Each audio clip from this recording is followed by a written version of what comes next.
This helps us compete with big money because I think a level playing field, we win. We win every single time.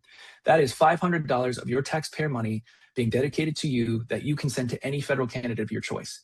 So $500 to Allison, where the first time in your life, you get to say exactly where your taxpayer money goes. You could say, I have $500 dedicated to me. I want to send 50 to Tim Sawinski. I want to send 100 to this candidate or $500 to this candidate.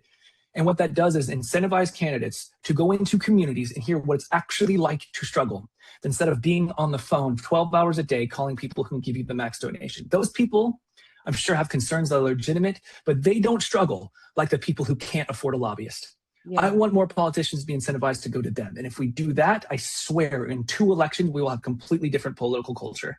So these are the underlying issues that I'm trying to address that allowed Trump to come to power, that has allowed the erosion of our democracy, and that will make, our future just a little bit brighter. I don't know about you guys, but I'm tired of looking up and being disappointed.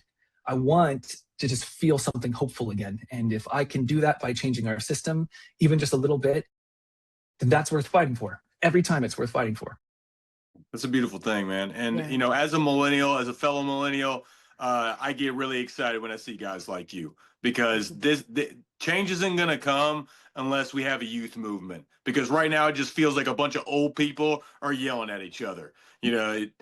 Bibi and Trump are old. They're yelling at a 78-year-old Ayatollah Khomeini. I mean, it's just a bunch of old men yelling at each other, trying to keep what little power they have for as long as they have. So it's great to see you come out and do your thing. What I would like to know is, who politically inspired you, in your, as you've been, educating yourself, maybe some politicians that inspired you to come out and put action behind your words.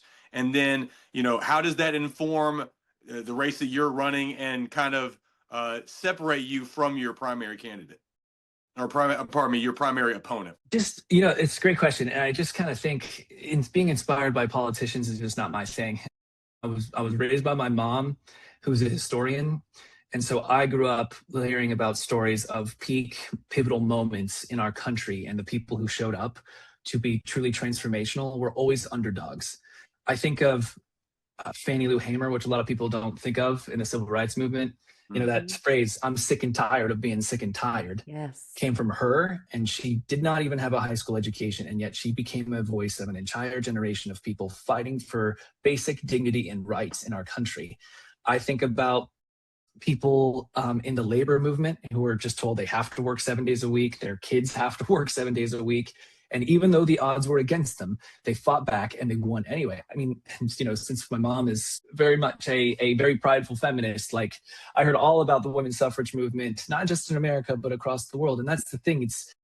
I think that when people without the power that's on paper realize that just because everything else in our system tells you that if you're not rich enough, therefore you're not powerful enough to stop them. The best moments in our history that have benefited the most of the majority of us, they have come from people who proved that mentality wrong. And that's what I'm trying to do right now. I don't take corporate money. I am the poorest candidate by far in my primary.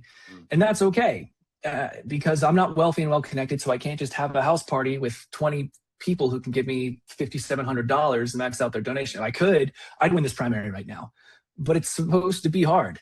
They're supposed to be the people with the least and doing something for them. That's the true measure of progress in our country.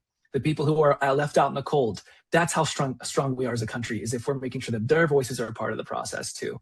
So, FDR, maybe just because he thought that the government should be part of making sure we can lift people up. And he also believed that if we didn't do that, our system would fall into fascism. I mean, that's what happened. The same time that he became president, Hitler and Mussolini came to power.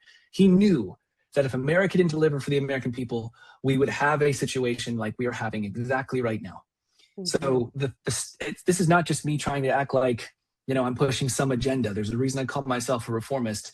That's not just about my policy, but that's the way we think about how government works. And if we don't do that, we're going to continue to slide into a dark period that I'm afraid we won't be able to get out of. But if we do, and if I don't win my primary, because I know I'll beat Rob Whitman 1,000 times over, but I'm still going to fight. And that's the moment we need to think about right now, because everything is under attack. Everything's on the line. People's dignity and rights is on the lines. And if we're going to respect that, 2026, not 2028, 2026 is the time to do it.